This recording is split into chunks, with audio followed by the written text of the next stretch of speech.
Rumores poéticos, donde la poesía hace magia con las palabras. Un podcast de Rocío Martín y Esther Sánchez.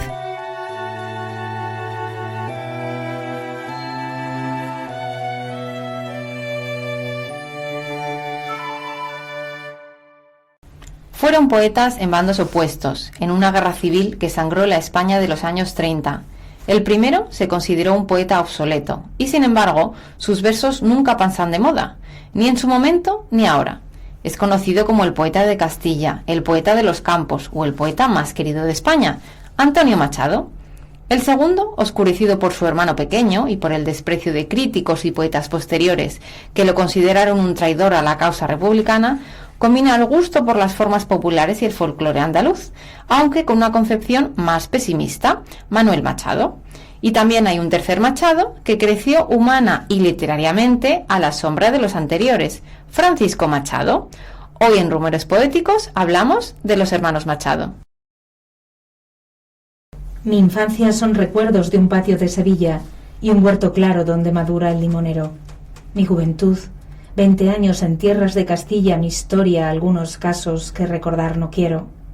Ni un seductor mañara, ni un bradomín sido, ya conocéis mi torpe aliño indumentario, mas recibí la flecha que me asignó Cúpido, y amé cuanto ellas pueden tener de hospitalario. Hay en mis venas gotas de sangre jacobina, pero mi verso brota de manantial sereno, y más que un hombre al uso que sabe su doctrina, soy, en el buen sentido de la palabra, bueno. Adoro la hermosura, y en la moderna estética corté las viejas rosas del huerto de Ronsard.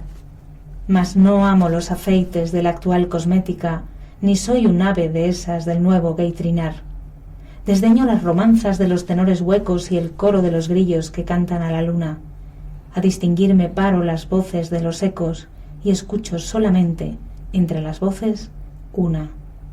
¿Soy clásico o romántico? No sé. Dejar quisiera mi verso como deja el capitán su espada, famosa por la mano viril que la blandiera, no por el docto oficio del forjador preciada. Converso con el hombre que siempre va conmigo, quien habla solo espera hablar a Dios un día.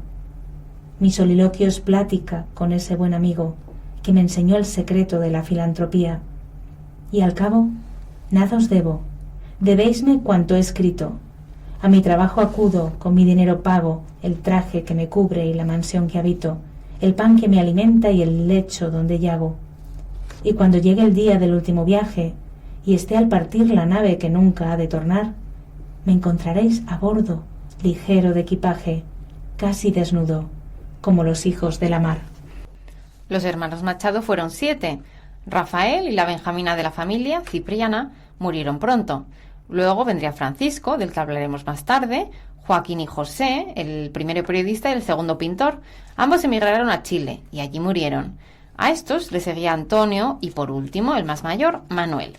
Sus caracteres estuvieron marcados por la educación progresista que recibieron especialmente en la Institución Libre de Enseñanza, la de Giner de los Ríos, y también por la educación recibida en casa. Su abuelo, Antonio Machado Núñez, fue un importante biólogo que introdujo las ideas de Darwin en España. Su abuela Cipriana era una culta pintora y su padre, Antonio Machado Álvarez, al que se le conocía como Demófilo, introdujo los estudios de folclore en España y escribió Colección de cantes flamencos. Y su tío Agustín dirigió la Biblioteca Nacional, vaya familia. Francisco, Antonio y Manuel, que estaban unidos por la literatura. Los dos últimos, criados en el bucólico Palacio de las Dueñas, fueron separados por la cruenta guerra civil, conflicto que evoca Antonio en este poema. Ya hay un español que quiere vivir y a vivir empieza, entre una España que muere y otra España que bosteza. Españolito que vienes al mundo te guarde Dios, una de las dos Españas ha de helarte el corazón. Comencemos por el Benjamín de la familia, Francisco Machado. Además de su afición por las letras, se dedicó al mundo de las cárceles y llegó a ser el primer director de la nueva cárcel de mujeres de Madrid, cuando Victoria Kent era la directora de instituciones penitenciarias, por cierto. También coincidió con Concepción Arenal, a la que le dedicó este poema. Porque fue buena y comprendió, porque su cuerpo fue leña que su alma clara consumió con una llama hogareña. porque negaba la maldad y sabía la muerte impotente, porque alcanzó la bondad del corazón y de la mente, porque tuvo al dolor cariño, porque en el hombre veía al niño, porque hizo el perdón fatal, porque endulzó las penitencias, porque iluminó las conciencias, es Santa Concepción Arenal. Y es que entre ellos se entendían.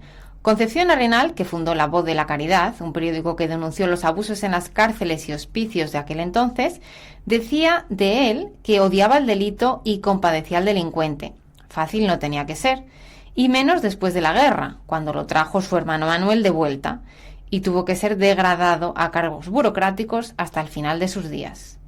Además de su trabajo en prisiones, hemos dicho que escribía. ¿Dónde estaban esas obras? Desperdigadas por revistas y periódicos, como El Imparcial, donde era bastante habitual leerle. Leonor, su hija, que no la cuñada, redactó el prólogo de Obras Escogidas, donde seleccionó algunos de sus obras en prosa y en verso. Francisco también asistía a tertulias literarias, donde hizo amistad con Francisco Villaspesa, el mismo que invitó a Madrid a Juan Ramón Jiménez. Villaspesa, por cierto, le llama Machadito, y si vais a su calle de Madrid, a la calle Francisco Villaspesa, os encontraréis con que la calle de los hermanos Machado está tan solo un par de minutos caminando. Así que así siguen juntos. Antonio Machado fue un hombre bueno. Así se le ha definido en muchas ocasiones. Culto y oculto, de tardía revelación literaria, que vivió y escribió a caballo entre dos tendencias y dos tiempos. Sevillano de nacimiento, viajó y trabajó en varias ciudades, como su querida Soria, de la que le fascinaron sus campos. He vuelto a ver los álamos dorados, álamos del camino en la ribera del Duero, entre San Polo y San Saturio, tras las murallas viejas de Soria, Barbacana, hacia Aragón, en castellana tierra. Estos chopos del río que acompañan con el sonido de sus hojas secas el son del agua, cuando el viento sopla, tienen en sus cortezas grabadas iniciales que son nombres de enamorados, cifras que son fechas. Álamos del amor que ayer tuvisteis de ruiseñores vuestras ramas llenas, álamos que seréis mañana liras del viento perfumado en primavera. Álamos del amor cerca del agua que corre y pasa y sueña, álamos de las márgenes del Duero. Conmigo vais, mi corazón os lleva. Allí en Soria fue profesor de francés, aunque reconocía que no tenía vocación de maestro, y menos de catedrático. Y como todo profesor tenía un apodo, Manchado o Cenicienta, por la ceniza del cigarro que caía sobre su traje. Dicen que situaba a los alumnos con dificultades cerca de su mesa, les recomendaba que preguntaran todo, aborrecía los exámenes, no seguía el pie de la letra manual y apostaba por Europa, ya en aquel entonces, todo un visionario. Hay una anécdota que recuerda a un amigo suyo, y es que, presidiendo un tribunal, mientras examinaba a una mujer a la que exigían la segunda enseñanza, le preguntó: ¿sabe usted que 5 por 5 son 25? ¿No es verdad? Ya saben que allí conocería a su querida Leonor Izquierdo. Esto le decía un amigo sobre ella. Si la felicidad es algo posible y real, yo la identificaría mentalmente con los años de mi vida en Soria y con el amor de mi mujer, cuyo recuerdo constituye el fondo más sólido de mi espíritu. Ella tenía 13, él 32. El flechazo fue en una pensión, donde ella trabajaba y él se alojaba. 2 años más tarde, cuando la ley lo permitiera, unirían sus corazones en la soriana Santa María la Mayor. Pero tan solo 3 años después, ¡ay, la tuberculosis! Antonio siguió esperando el milagro de su recuperación hasta el último momento, como refleja el final del poema A un olmo seco. Al olmo viejo, hendido por el rayo y en su mitad podrido, con las lluvias de abril y el sol de mayo, algunas hojas verdes le han salido. El olmo centenario en la colina que lame el Duero, un musgo amarillento le mancha la corteza blanquecina al tronco carcomido y polvoriento. No será cual los álamos cantores que guardan el camino y la ribera habitado de pardos ruiseñores. Ejército de hormigas en hilera va trepando por él, y en sus entrañas urden sus telas grises las arañas. Antes que te derribe, olmo del Duero, con su hacha el leñador y el carpintero te convierta en melena de campana, lanza de carro o yugo de carreta. Antes que rojo en el hogar mañana ardas de alguna mísera caseta al borde de un camino. Antes que te descuaje un torbellino y tronche el soplo de las sierras blancas. Antes que el río hasta la mar te empuje por valles y barrancas. Olmo, Quiero anotar en mi cartera la gracia de tu rama verdecida. Mi corazón espera también hacia la luz y hacia la vida, otro milagro de la primavera. Pero no pudo ser. La muerte se llevó a la pobre Leonor, con 18 añitos, y Antonio quedaría devastado por su pérdida. Señor, ya me arrancaste lo que yo más quería. Hoy otra vez, Dios mío, mi corazón clamar. Tu voluntad se hizo, Señor, contra la mía. Señor, ya estamos solos, mi corazón y el mar. Nunca la olvidó. Muchos años después aún la recuerda y sueña con ella, con su Leonor. Soñé que tú me llevabas por una blanca vereda en medio del campo verde, hacia el azul de las sierras, hacia los montes azules una mañana serena. Sentí tu mano en la mía, tu mano de compañera, tu voz de niña en mi oído como una campana nueva, como una campana virgen de un alba de primavera. Eran tu voz y tu mano en sueños tan verdaderas. Vive esperanza. ¿Quién sabe lo que se traga la tierra?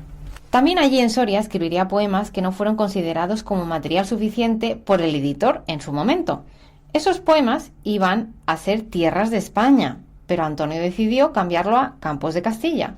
En él se incluiría un largo poema que habla sobre unos hermanos que matan a su padre y son salvados por otro hermano, La tierra de Álvaro González, que por cierto da nombre al primer instituto donde trabajé. Aquí tenemos un fragmento de este poema. A la vera de la fuente quedó Álvaro González muerto. Tiene 4 puñaladas en el costado y el pecho, por donde la sangre brota, más un hachazo en el cuello. Cuenta la hazaña del campo el agua clara corriendo, mientras los 2 asesinos huyen hacia los hayedos. Hasta la Laguna Negra, bajo las fuentes del Duero, llevan el muerto dejando detrás un rastro sangriento. Y en la laguna sin fondo, que guarda bien los secretos, con una piedra amarrada a los pies, tumba le dieron. Afortunadamente, este poema no está inspirado en su vida, como la mayoría de ellos, porque Antonio y Manuel tenían sus diferencias, pero no mataron a nadie. Su familia tuvo ciertas dificultades económicas al morir su padre y más tarde su abuelo, pero eso no fue impedimento para que los 2 hermanos se fueran a vivir la vida bohemia del Madrid de finales del siglo XIX. Entre escrito y escrito, Antonio era tablante de Ricamonte por aquel entonces, iban al teatro y Antonio entró en la compañía, nada más y nada menos que de María Guerrero. A ambos le gustaba el teatro y a 4 manos escribieron unas cuantas obras de teatro. ¿Se acuerdan de La Lola se va a los puertos? Cuando se cumplieron las 100 funciones, acudió a la fiesta Primo de Rivera, que admiraba a ambos hermanos. Manuel era el mayor, empezó antes en la poesía y es el primero que se va a París. Allí se dedican a traducir y llegan los nuevos contactos, Oscar Wilde y Pío Baroja. Al volver a Madrid les tocará el turno a Rubén Darío y Juan Ramón Jiménez, y así llegó Soledades, que se refundiría en Soledades, Galerías, otros poemas. Yo voy soñando caminos de la tarde, las colinas doradas, los verdes pinos, las polvorientas encinas. ¿A dónde el camino irá? Yo voy cantando viajero a lo largo del sendero, la tarde cayendo está. En el corazón tenía la espina de una pasión, logré arrancármela un día, ya no siento el corazón. Y todo el campo un momento se queda mudo y sombrío, meditando. Suena el viento en los álamos del río. La tarde más se oscurece, y el camino que serpea y débilmente blanquea se enturbia y desaparece. Mi cantar vuelve a plañir, aguda espina dorada, ¿quién te pudiera sentir en el corazón clavada? Por cierto que José, el hermano pintor, también escribió un libro, Últimas Soledades, en el que cuenta los días finales de su hermano Antonio. Antonio era más introvertido y reflexivo, Manuel más sociable y vividor. A este le gustaba la fiesta y los bares, el baile, el cante y, sobre todo, la copla andaluza. A todos nos han cantado en una noche de juerga coplas que nos han matado. Corazón, calla tu pena. A todos nos han cantado en una noche de juerga, malagueñas, soleares y seguirillas gitanas, historias de mis pesares y de tus horitas malas. Malagueñas, soleares y seguirillas gitanas, es el saber popular que encierra todo el saber, que es saber sufrir, amar, morirse y aborrecer. Es el saber popular que encierra todo el saber. Y es que Manuel era de salir, y eso se refleja en sus poemas, como en Yo, poeta decadente. Yo, poeta decadente español del siglo XX, que los toros he elogiado y cantado, y las golfas y el aguardiente, y la noche de Madrid, y los rincones impuros, y los vicios más oscuros de estos bisnietos del Cid. De tanta canallería, harto estar un poco debo, ya estoy malo, y ya no bebo lo que han dicho que bebía. Porque ya una cosa es la poesía y otra cosa lo que está grabado en el alma mía. Grabado, lugar común, alma, palabra gastada, mía, no sabemos nada, todo es conforme y según. Ambos se querían, pero se peleaban de vez en cuando, no se crean. Hasta tuvieron un pique literario, al estilo de Góngora y Quevedo. Tu poesía no tiene edad, la mía sí la tiene, Le dijo Manuel. La poesía nunca tiene edad cuando es verdaderamente poesía, Le respondió Antonio. ¿Quién tuvo la razón? Parece que el pequeño, que empezó a triunfar en la transición, porque durante la guerra no le fue muy bien. Eso es lo que tenía ser republicano en aquel entonces. En cambio, a su hermano sí. Parece ser que le pilló el alzamiento en Burgos y allí ya saben que no se podía hacer mucho por esas ideas progresistas. Manuel había llegado a escribir unos versos para el borrador de la Segunda República, pero pasó de eso a oraciones a Primo de Rivera y loas a Franco. Hay que decir que al principio este también visitó el cuartelillo y ese tipo de escritos pues ayudaban un poco a no ser fusilado. Y parece ser que gustaron porque fue colmado de honores, académico y casi le hacen un funeral de estado. Académico iba a ser Antonio también, pero no pudo ocupar el asiento, por la política, aunque sí tenemos su discurso. ¿Qué pasó después de la guerra? No se sabe, porque Antonio murió en el exilio, poco antes de terminar la contienda. Concretamente en la francesa Collioure, donde por cierto todavía está enterrado. Hay un bonito documental que recrea su vida llamado Los días azules, que debe su nombre a sus últimos versos, escritos en un pedazo de papel arrugado que encontraron en el bolsillo de su viejo abrigo. Estos días azules y este sol de la infancia. Qué triste. Los recuerdos de la infancia siempre vuelven. Infancia que se recuerda en la obra de teatro Los hermanos Machado, que sigue de gira. Esta obra recrea la conversación que pudieron haber tenido Manuel y Antonio después de su separación por culpa de la guerra civil. El mayor parece ser que sentía vergüenza, al menos es lo que se ve en sus últimos poemas, en los que proclama a Antonio como el mejor poeta de España. El más hermoso poema de homenaje a Antonio Machado lo escribió Manuel, pocos meses antes de morir. Lo tituló Ecos y dice así: Chopos del camino blanco, álamos de la ribera. ¿Qué tiene este verso, madre, que de ternura me llena, que no lo puedo decir sin que el corazón me duela? Chopos del camino blanco, álamos de la ribera. ¿Qué tienen, madre? ¿Qué tienen estas palabras que suenan tan dentro de mi pecho y tan lejos y tan cerca? Chopos del camino blanco, álamos de la ribera. ¿Qué dicen sin decir nada? Sin contar nada, ¿qué cuentan? De estas palabras sencillas que puso Antonio en las letras. Chopos del camino blanco, álamos de la ribera. Cuando en mis labios las tomo y hasta mis oídos llegan, ¿por qué lloro sin consuelo? ¿Y por qué lloro sin pena? Chopos del camino blanco, álamos de la ribera. Manuel se casó con Eulalia Cáceres, pero no tuvo descendencia. Tampoco su hermano Antonio, que ya sabemos que se casó con Leonor, pero no fue su último amor. Tras unos años de duelo, conoció de nuevo el amor con una poeta y dramaturga cuya familia invitaba a Alfonso XIII a su casa cuando organizaban sesiones teatrales. Él, recordemos, era de sangre jacobina, como decía, un símbolo de la Segunda República, pero el amor lo puede todo. Resulta que Pilar estaba casada con un marido que le había sido infiel durante varios años. Al enterarse se fue a Segovia a pensar qué hacer con su vida y es cuando encontró a Antonio. Su bonita y casta historia de amor la pueden leer en su apasionado libro Sí, soy Guiomar, porque Pilar de Valderrama fue su Guiomar, su última musa. Aquí podemos disfrutar de un extracto de esas canciones a Guiomar. En un jardín te he soñado alto, Guiomar, sobre el río, jardín de un tiempo cerrado con verjas de hierro frío. Un ave insólita canta en el almez dulcemente, junto al agua viva y santa, toda sed y toda fuente. En ese jardín, Guiomar, el mutuo jardín que inventan dos corazones al par, se funden y complementan nuestras horas. Los racimos de un sueño juntos estamos, en limpia copa exprimimos, el doble cuento olvidamos. Uno, mujer y varón, aunque gacela y león llegan juntos a beber. El otro no puede ser amor de tanta fortuna, dos soledades en una, ni aun de varón y mujer. Una musa que frecuentaba el Liceum Club de María de Maeztu y que escribía muy bien. Ejemplo de ello es su soneto contra el soneto. Componer un soneto ¿no es acaso como ponerle brida al sentimiento? Pretender conservar, falaz intento de lamar las espumas en un vaso, es amor que camina paso a paso sin inquietud, sin ansia ni lamento. Es imitar el ímpetu del viento con abanicos de marfil y raso.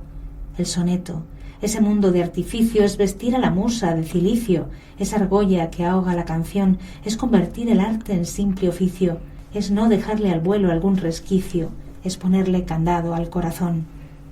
Nada que envidiar a Lope de Vega, describiendo el soneto que le mandó a hacer Violante. Familias unidas por la literatura y por las ideas de la libre enseñanza, por la vida bohemia, por los viajes, por los versos.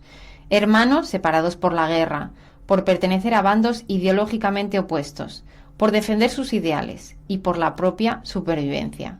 Francisco, Manuel, Antonio hablan de España, de sus campos, de sus fiestas, de sus prisiones.